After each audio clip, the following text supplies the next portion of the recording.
Salve, salve, gapianos e gapianas, tudo bem? Eu sou o professor Vitor, sou professor de filosofia aqui do GAP e hoje a gente vai bater o papo sobre um carequinha super gente fina que é o Michel Foucault. Né? Se vocês não ouviram falar do Michel Foucault, né, não conhecem, o Michel Foucault é um filósofo francês, certo? Um importante filósofo francês contemporâneo. Ele nasceu em 1926, né, e morreu relativamente há pouco tempo, né, em 1984. E aí o Foucault ele se destaca em algumas áreas, certo? Não só na filosofia, ele se destaca na filosofia, na psicologia, na política e na sociologia, certo? E aí, de uma forma geral, como é que a gente pode resumir a filosofia Foucaultiana, certo? A gente pode resumir no seguinte ponto, né? O Foucault, ele, na maioria das suas obras, ele vai tentar estabelecer a relação, né, entre alguns pontos, que é o sujeito social, as instituições, o saber e o poder, certo? Para Foucault, juntando tudo isso daí, a gente vai formar um tripé, que é um tripé que vai basicamente fundamentar, né, toda a nossa sociedade, que é o tripé poder, sujeito e saber, certo? Então a gente vai ver aqui, a partir do recorte da filosofia de Foucault, né, como a filosofia dele está baseada nessa questão do poder, né, do sujeito e do saber. Bem, começando aqui inicialmente, né, com a questão do poder. Para Foucault, né, o poder ele é encontrado em todos os níveis da sociedade, certo? Seja as classes sociais que têm um poder aquisitivo maior, ou seja as classes sociais que tenham um poder aquisitivo menor, certo?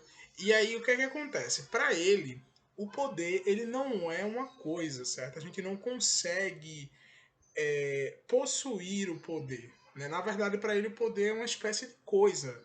Né? Ou seja, o poder ele é uma relação, na verdade. Certo? Então, o que é que a gente tem é a relação de poder, certo? Não a conquista de poder, mas uma relação de poder. E essas relações, elas configuram de diversas formas, certo? Elas podem ser relações individuais, relações entre grupos, organizações, certo? Mas ela vai atingir, de fato, toda a sociedade, certo, gente? Toda a sociedade para Foucault é fundamentada e baseada na questão do poder. E aí tem essa famosa frase do Foucault, né? O poder está em todo lugar e vem de todo lugar. Né? Então essa relação de poder, ela permeia de fato tudo, gente. Então, por exemplo, quando a gente fala em poder, a gente sempre pensa na questão do Estado e do sujeito, né? Que o Estado, né, ele tem um poder, né, sobre o sujeito, que o sujeito tem que seguir determinadas normas, regras, etc. De fato, faz sentido. Mas o poder não está só aí, né? O poder, como a gente falou, está em diversas relações.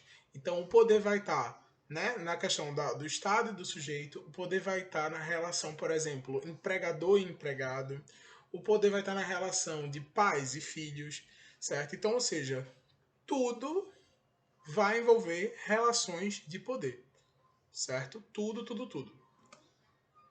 E aí o que é que acontece? Quando a gente pensa em poder, automaticamente a gente pensa em vigilância e em controle, certo? Não tem como o poder acontecer na sua forma efetiva, né, sem alguém para fiscalizar, né, e ter o controle disso.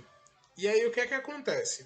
Foucault acredita, né, que até antes do iluminismo, né, e da declaração dos direitos do homem e do cidadão, o poder, essa relação de poder, ela se dava por meio da coação física e do uso da violência, certo? Mas do iluminismo para cá e a partir da criação dos direitos, né, dos cidadãos e tudo mais, não faz mais sentido, não tem como, né, executar essa relação a partir dessa coação física e do uso da violência. Então, para substituir esse tipo de punição, né, o que é criado? Né, um meio mais apropriado de controlar o comportamento. E o que é esse meio? É a disciplina, certo? Por meio da disciplina, a gente vai conseguir efetivar, né, uma vigilância e um controle mais adequado. Então, ó, a disciplina ela vai eliminar as possibilidades de transgressões, mas também vai estabelecer condições que permitam que as condutas dos indivíduos fossem reguladas e principalmente monitoradas e controladas, certo? Então a disciplina ela é imposta, certo, de certa maneira nessa questão da relação de poder e ela vai além de eliminar, né, os possíveis problemas que a gente pode ter de transgressões, agressões, ela também vai permitir que os indivíduos sejam regulados e monitorados por meio dessa disciplina. E aí, para ficar mais didático, né, eu trouxe aqui um exemplo de um modelo, que inclusive é um modelo que o Foucault estuda, né, em suas obras, que é o modelo panóptico. Né? O modelo panóptico, basicamente, a gente pode resumir ele numa central, certo? Numa torre central, que vai estar, de fato, no centro, né, de um prédio. E aí, essa torre central, ela vai ter uma visão, assim, perfeita de todos os ângulos de qualquer lugar que essa torre tiver. E aí, normalmente, nesse modelo panóptico, ela foi muito aplicada no século XIX, né, entre século XIX e século XX, em prisões, escolas e hospícios, certo? Que são, querendo ou não, instituições que estão ali para poder disciplinar, certo? Então, esse modelo panóptico, né, meio que tem um boom entre esses séculos XIX e século XX, e aí, um exemplo prático, né, que inclusive fica aqui na cidade do Recife, é a Casa da Cultura, né? Hoje a Casa da Cultura é um espaço cultural, né, que vende artesanato, mas antes a Casa da Cultura foi uma prisão, certo? Inclusive foi a primeira prisão da América do Sul que tinha esse modelo panóptico. Então a gente pode ver aqui, ó, que onde tem essa cúpula aqui, ó, é a torre central, certo? Tem uma espécie de torre central dentro do prédio, né? E esses outros compartimentos aqui, né, tanto do lado esquerdo quanto do lado direito e essa outra parte aqui, era onde tinha as celas. Então os guardas, né, ficavam nessa torre aqui e eles ficavam observando, sempre tendo essa visão privilegiada do que estava acontecendo. Mas aí o que é que acontece? Esse modelo panóptico, ele vai servir para de alguma forma disciplinar, certo? Porque necessariamente nem sempre a gente vai ter uma pessoa nessa torre, certo? Só que os presos, né, ou os estudantes, se for uma escola nesse modelo, vai sempre pensar que tem alguém naquela torre que vai estar vigiando, certo? E que você sempre vai ter que estar se comportando de maneira adequada, porque senão alguém que possivelmente vai estar nessa torre vai de alguma forma reclamar, enfim, né? Você não pode agir de forma errada de jeito nenhum, sempre tem que estar lá disciplinado, certo? Então essa é a questão chave do modelo panóptico, né? Que nem sempre vai ter alguém lá, mas as pessoas ficam com essa paranoia, né? De que tipo, eu estou sendo observado, né? Eu estou sendo vigiado, então eu preciso me comportar adequadamente, certo? Então essa é a questão do modelo panóptico, que hoje a gente não tem mais, por exemplo, escolas, né? Nem prisões nesse padrão,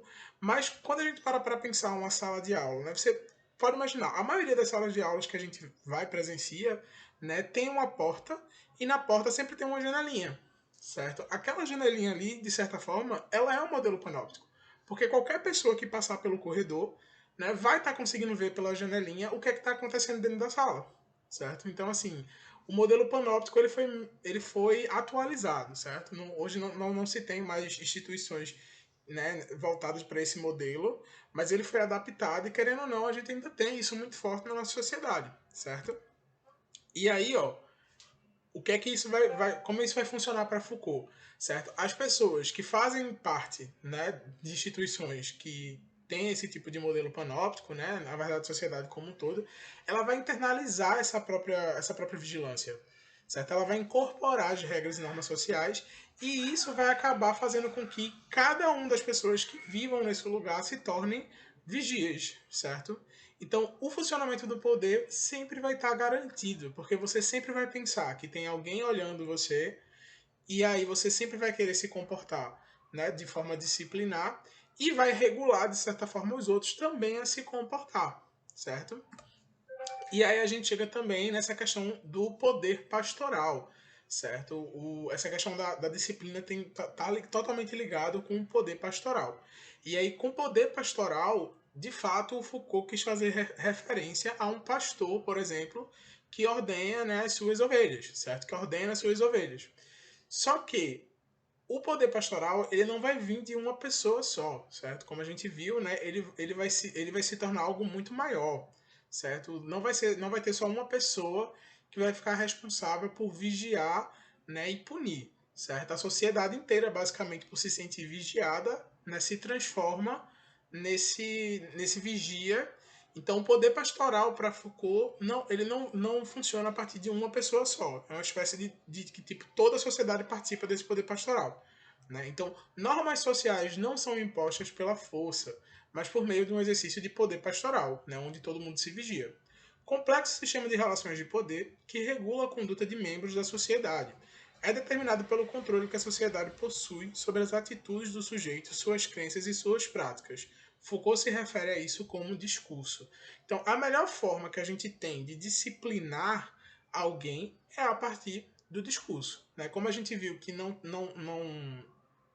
a violência, né, e a coação não é mais uma forma adequada de você exigir poder, nessa relação de poder, então a gente vai fazer, a sociedade vai fazer isso por meio do discurso, certo? Então tudo vai estar sendo controlado a partir do discurso, desde ideias até crenças, até práticas, tudo que está dentro da sociedade, certo?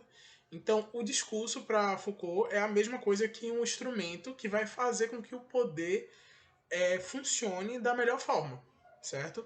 Para Foucault, se há relação de poder, também há a possibilidade de resistência, pois sem a possibilidade de resistência, não há necessidade do exercício de poder. Então, para Foucault, só existe resistência porque existe essa relação de poder, né, que permeia todas as relações sociais, certo?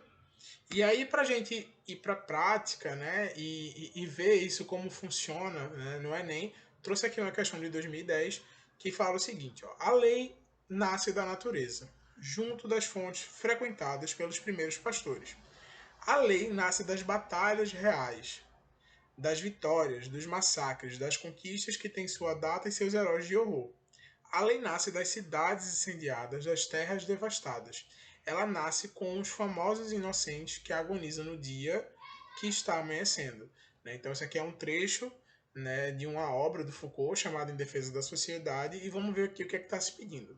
O filósofo Michel Foucault inova ao pensar a política e a lei em relação ao poder e à organização social.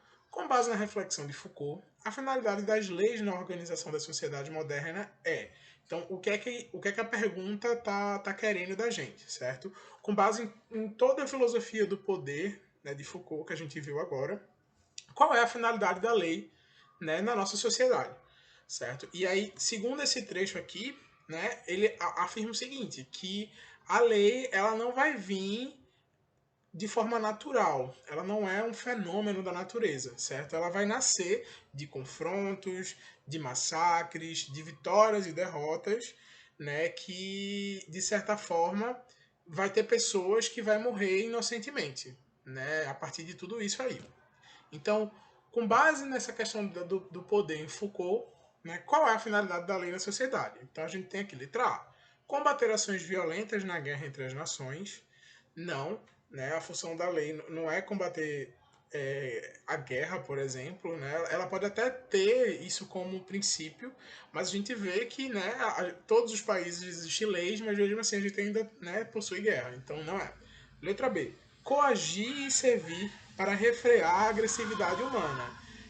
Esse aqui poderia ser, mas não está correto porque a gente viu que do iluminismo para cá, certo? A partir dos direitos dos cidadãos e tudo mais, não é usada essa forma mais de coação, certo? Ela está trabalhada nessa questão do discurso. Então ela está menos agressiva. Né? Letra C: criar limites entre a guerra e a paz praticadas entre os indivíduos de uma mesma nação. Não, também não é essa. Letra D: estabelecer princípios éticos que regulamentem as ações bélicas entre países inimigos. Não, né? Os países possuem lei e mesmo assim a gente ainda tem guerra, certo? E letra E: organizar as relações de poder na sociedade e entre os estados. Então, né, a resposta correta é a letra E. Né? Como a gente viu, a gente discutiu aqui na aula que o intuito das leis, certo? Elas partem dessa questão da relação do poder que permeia toda a sociedade, certo? E que é executada por meio da disciplina e do discurso, certo? Então a resposta é a letra E. Bem, com isso a gente finaliza a nossa aula de hoje, tá, gente?